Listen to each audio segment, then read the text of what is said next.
Some people think that doing YouTube, making videos on YouTube, is a bit of a hobby. And I think for some people it is a bit of a hobby. Yeah, it could be a hobby. Hello again. Welcome to The English Couple, in which we discuss interesting things that might absorb and interest couples. And we're talking about hobbies today. Indeed, not hobby horses. Not hobby horses. We Although often climb on them. I could talk about hobby horses. Yes. Well, I imagine if you collect a hobby horse or even make a hobby horse, that could be a hobby Absolutely. in itself. Mm-hmm. We went onto Wikipedia just to have a look to see if there was a useful list of hobbies that we could talk about or refer to, because I was thinking, well, I wonder how many hobbies I could think of. Stamp collecting, dancing, drama, lace making, yes, drama. You know, and you start to go, oh yes, train sets, and you know, they're all like the cliche sort of hobbies. And then of course we've got about 22,000 different hobbies being listed on Wikipedia. You try it, go and have a look for a list of hobbies. Some of them make you question, is that really a hobby? So give me some examples, Julia, of the ones that we've just been looking at to see if they're really hobbies. Well, it said anime. I mean, okay, anime, but what specifically about anime? Is it the drawing? Because that would come under art and drawing. Yes, well, I suppose art and drawing is a hobby, isn't it? Yes, exactly. So hand-drawn and computer-generated animation originating from Japan. Okay, so it has specified. We got, but you have to hover over it. Yeah, you have to hover the mouse over it. Because not only drawing, I mean, you could be costume playing. What did you call that? Cosplay. I don't like these shortened abbreviations to things. Well, maybe not. But cosplay. That area does fascinate me. I mean, under that comes things like steampunk. Then there's the retro and vintage. Yes, well, you might say that we do a bit of retro. Cosplay. A little bit, yeah. Cosplay. But cosplay, real cosplay, is more of where you're dressing up as a character. You know, like a slightly cartoonified version of the character. But is that a hobby or is that for a job? It is a hobby. No, it is a hobby. So people would do it. What would they do? I guess some people get, like any profession, it can start as a hobby and end up as a job. But where would you do this? Just out and about? There's conventions. Oh, I see. Yeah. So people turn... Parties, conventions, events. So, I mean, conventions, of course, you get all sorts of those conventions where hobbyist conventions. So, toys. Yeah. People like to collect things, don't they? As I said, stamp collecting, toy collecting. They can collect all sorts of stuff. I mean, I know that sometimes these collections get so out of hand they open up a museum. Yeah, I mean, that's exactly how the Rural Life Museum started. Exactly. And I know of a brick museum. Now, this is no word of a lie. I heard this. There's a brick museum where a guy just started to collect bricks, because in the old days, the original handmade bricks, the builder or the brick maker would put their initials onto the brick, so you knew that they were made by Reg and Tom or whoever it was. And he started picking these up in skips on building sites all over the place, and nobody else was bothering, and he did this for years and years and years. And then historians were starting to get in touch with him because they were looking at houses and they were going, if only we knew what kind of brick this was, we would then be able to date the house from the bricks. And so they were getting in touch with this guy, and eventually I think he's opened up a museum. Well, that's absolutely invaluable information, though, isn't it? That's something that he's really interested in, and he's got this collection that can help identify things, you know. Oh, that's brilliant. Now, I mean, hobbies, as we say, I mean, just going here, it's got a list of most ridiculous things. Glass blowing, which I can see is a hobby. Social media. Hobby. Yeah, well, people do a lot of that, don't they? That's a stretch, isn't it? Though? That's more lifestyle. Storytelling, juggling, karaoke. Stand-up comedy. Skipping rope. I don't know if you Knife making? Knife making, yeah, some people do. They do a bit of that. Binge watching, we saw, and we thought, that's a bit of a strange. I mean, yeah, is that a hobby? Watching telly? Would you say that's a hobby? It's a lifestyle, isn't it? Yeah. And what's the difference? No, it's stretching the definition of hobby, isn't it? Yes, but anyway, it's It's a huge list, and there's lots of things. Now, hobbies, of course, can take over your life, like with the brick chap that we mentioned earlier. And some are very expensive and some are very inexpensive. You know, people go running. Would you call that a hobby? It's getting fit, but that might be hobby-ish if you're taking part in races and like you were talking about pony club, gymkhana. Oh, when you have a horse, I mean, having a horse, that's keeping a pet, isn't it? But then you can do hobbies with your horse. Right. Can't you? Like dressage, cross-country. And there's all that preening to the animal, which And I the guess grooming, is grooming. training. I didn't do that Naughty either. me, Turn my phone off yeah, on yeah. silent. I think It's mine's just downstairs. unlucky me that it was mine that went first. But sometimes they are very expensive, and people can, if you're buying, and like even just simply cycling, people like to go cycling. And when I was a kid or a younger man, bikes were relatively cheap. They were very basic. They'd been around for 100 years or more, and you could easily get your inner tubes and your tyres, and they were clunking great heavy things. But now it's almost as if there's a sort of professional side to the hobby, and everything has to be of a certain standard or branded, or you can only buy it from a certain place. And I remember when I got back into cycling, I don't know, about 10 years ago, and I went to buy some brakes, some rubber brakes, and I thought they'd only be a couple of quid. Which limb did you offer? Well, I had to sell both my legs to buy these things, and they were like, I don't know what they were, but they were sort of like £10 each, and I thought, hang on a minute, it's just a lump of rubber in a metal surrounding that just clamps on the bike rim. Why is it so expensive? But this is one of the problems with so many hobbies, that commercial outlets get the idea of it, and suddenly it becomes not so much, it's a business for other people to supply the hobbyists with the thing. I remember when podcasting started, and you had to buy a microphone and you had to have some form of recorder.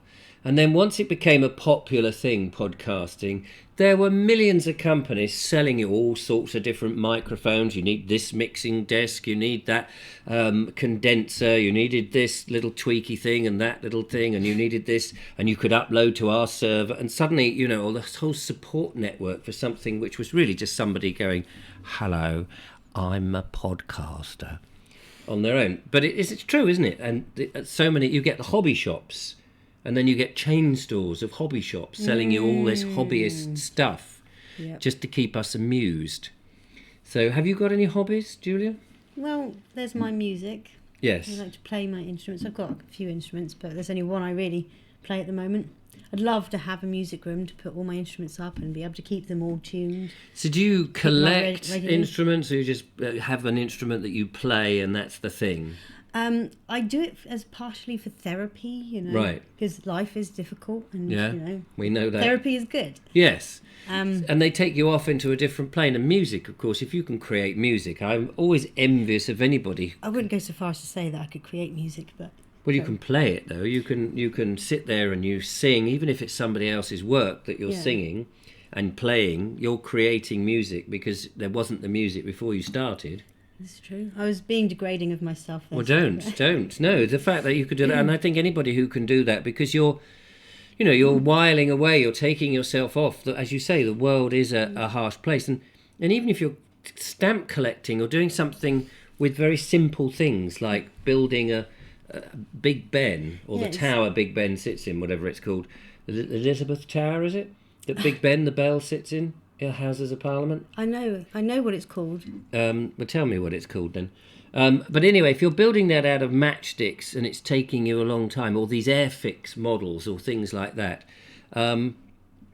it just takes you off into a different world, doesn't it? It's very therapeutic, but it's enjoyable. It's quite intense and concentrated. And it's all those little little things that you succeed at. Yes. Achievements that sense give you of purpose. The endorphins in the brain. And but some people can be quite mean when they see somebody and they say, well, I collect stamps. So yes, you collect what kind of, well, Green Shield stamps actually.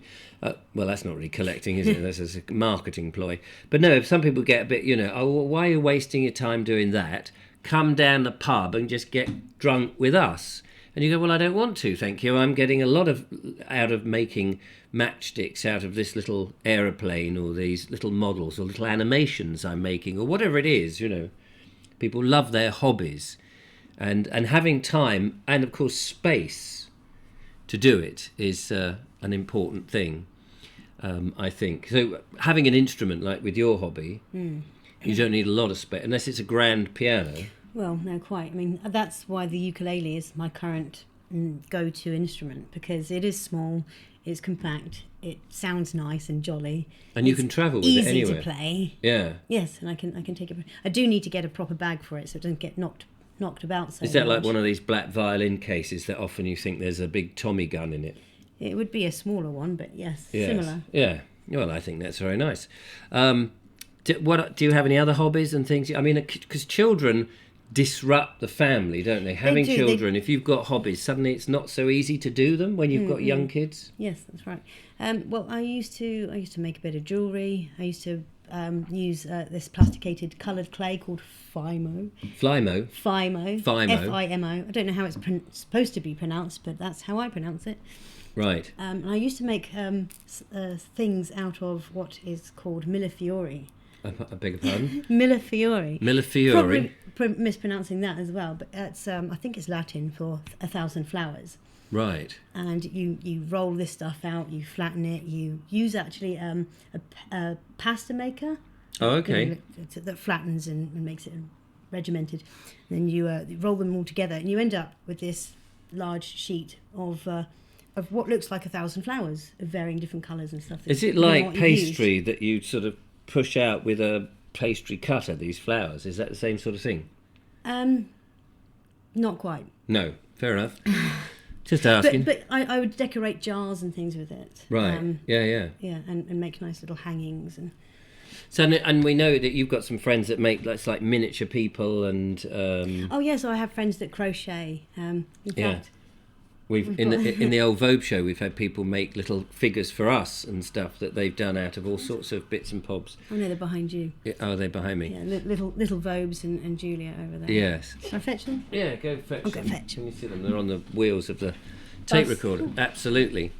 But some, of course, as we said, some are very expensive, and what starts is it's almost a profession, but not quite a profession. You know, things like stock car racing, which are now. When we had our Snug and Cozy, our little TV series, we were building this car for the third series that actually never happened, and we needed someone to test it out. We went to this circuit, this stock car racing circuit, where people would have these cars.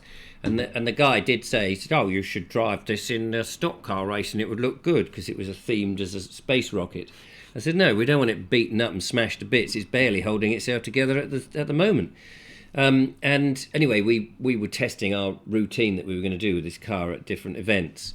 But it was interesting to see all these old bangers, and people are so enthusiastic, you know, and they're there putting this car together only to have it smashed up in a stock car race.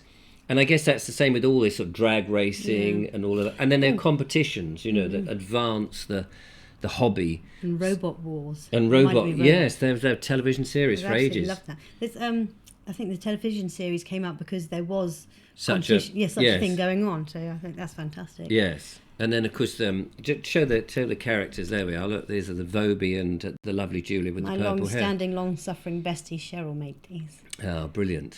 Cheryl's Creations. So people do all sorts of stuff. Now, I think it's when you're a couple, and we sort of try to bring this back because we're an English couple and we're trying to bring it back to being what it's like living with a couple. If one of you's got a hobby, it's actually quite handy because, you know, if you're a loving couple, if you're lovey-dovey all day long, it's going to be quite tedious and quite hard. You need to have space to go off and do stuff, you know, and you don't want just the domestic, here's your dinner, darling, and I'll do the washing, you do the washing up, I'll put the washing on the line, you bring it in. You know, you need some other interest, don't you, and as well as other than work. Yes.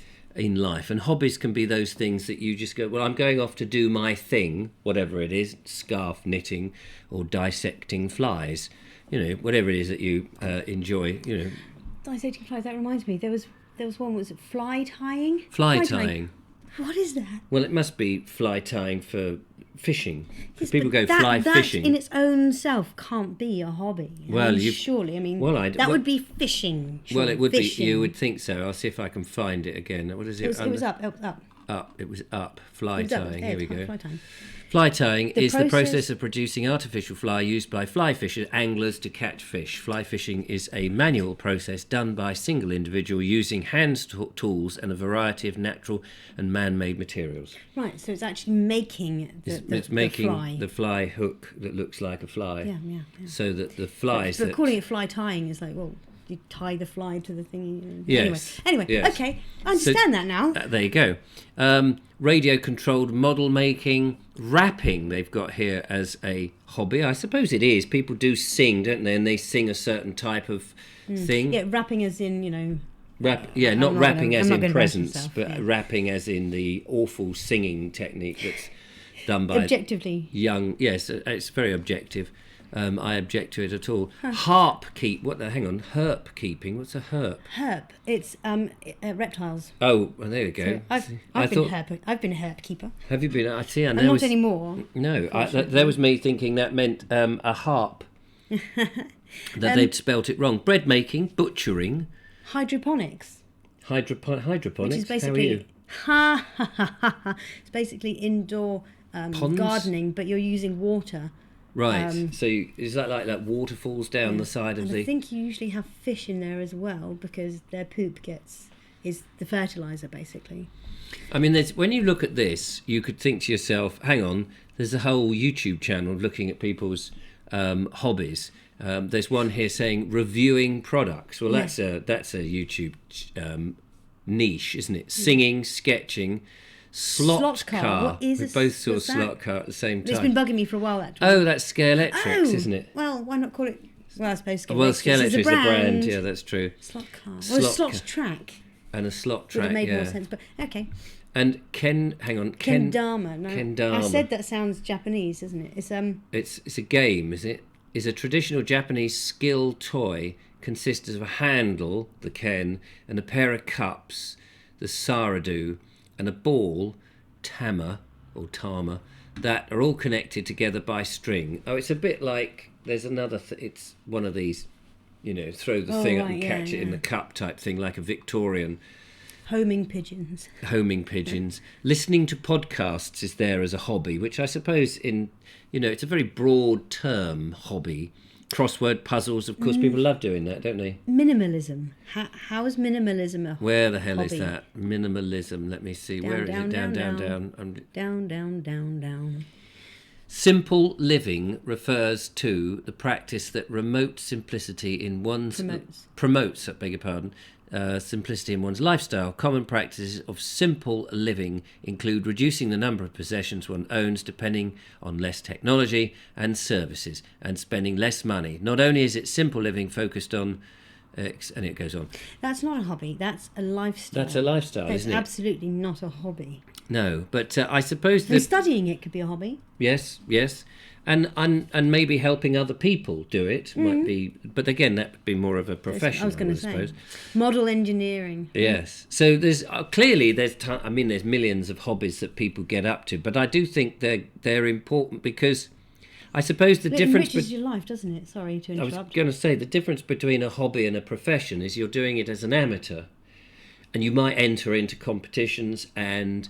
Like with chess players, you may win money, but it may not be your profession unless you enter it. Doing football, for example, is a hobby, and then you may think, "I'll make my hobby my profession," and then you lose when you turn from something that's a hobby into a profession. There's a certain magic. I was going to say, because you do the hobby because it's something you enjoy and it Yes. gives you those endorphins. Absolutely. I mean, for an example, amateur theatre is great as a hobby, and you've done the amateur theatre, and I've done amateur theatre years ago, and I thought I loved it so much I thought I'd do it as a profession, and then you suddenly realise actually as a profession it's not so easy to do it or to get the parts that you might like. When you're an amateur and somebody in your group says, "Oh, I'll tell you what, we'll do this play, we'll do Willy Wonka and the Chocolate Factory," and you think, "Oh, I'd like to be Willy Wonka," or "I'm too tall to be an Oompa Loompa," or whatever, or could I be Charlie or could I be Grandad? You've got a better chance of having a part. But in the profession, if somebody says, "Oh, we're going to do a remake of Willy Wonka," who was in that? Johnny Depp. Johnny Depp. You know, it's going to be somebody who's already famous, already made it, a household name, everybody knows, and you as an individual will never get to play those parts. So sometimes it's better and more fulfilling, even though you're not being financially rewarded, to do things as a hobby. And then at least, you know, you get the people in, and you can be a big fish in a small pond. That's right. Which is often better than being a big fish in being a small fish in a big pond. Yes. So decide on your pond and swim in it accordingly. Just curious, is there a role that you would love to play? Well, not that I... Well, there are certain plays I would love to do, like One Way Pendulum by N.F. Simpson, which is theatre of the absurd. I like silly stuff. Yeah. I don't do enough silly stuff. But I'm somebody who loves to do his own thing, you know, invent my own characters and do that, which is why I love doing the whimsies. Well, I didn't restrict you to not your own stuff, did I? No, that's very true. That's very true. Yeah, she's trying to be clever. Yeah, she's very, very clever. So, hobbies. Have you got a hobby? Do you indulge in something that takes you away from the hideousness of real life and the absurdities of the world around us? And if so, the comments are on this channel. Try and stick to the theme of this channel and not make comments about... Yes, there's a reason the comments are off on other videos. Yeah, so please don't, because they end up being removed. Yeah, we will all just ignore those, basically. Yeah, so if you're commenting on another video that's the comments are off, just, you know, please don't. There's loads to choose on. If you haven't got a hobby, have you ever found that you just don't want a hobby, never had time for a hobby, not interested in hobbies, interested in that point of view? Or if you know, there's just a passion that you just live for. I mean, some people, there's a bloke, isn't there, who has Christmas Day and Christmas meal every day. I can't remember, it was interviewed somewhere, and you just think, well, I don't know whether that's just a mental aberration or something, because some people are so obsessed with certain types of things that they cannot live without. But that's good, it's a passion, isn't it? And are there any hobbies that you would like to try? I don't know really, because I like the filmmaking, which means that you could concentrate your filmmaking on lots of other different things. I find this all engrossing. I like writing. I've had a go at writing. And I enjoy your writing as well. Thank you very much. It's good. I get the pen and I get... Oh no, that's calligraphy. No, it's storytelling and coming up with ideas and crazy things like that I love. And then trying to find an outlet for it.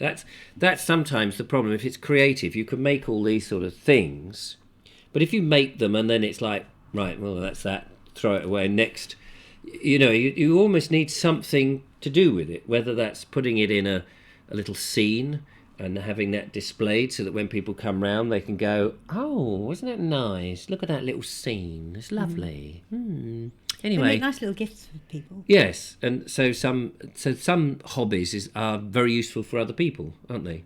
So people, and I guess that's where what's the name of that website that Etsy, is it Etsy? Oh, yes. Where people do very bespoke things and crafty things and things like that, which is I very much applaud, because it's going back to people doing things for themselves and being creative rather than mass-produced pap that we're always being influenced by big corporate globalist companies. But less of that said, the better at the moment. Anyway, hobbies. We want to know if you've got a hobby, what you do with your stuff, where you do it, how you display it, why you dress up, and all of that. Do let us know. I'd love to get back into dancing myself. Yeah, there you go. That's and that keeps you fit as well. Yeah. Marvellous. You might not get me dancing.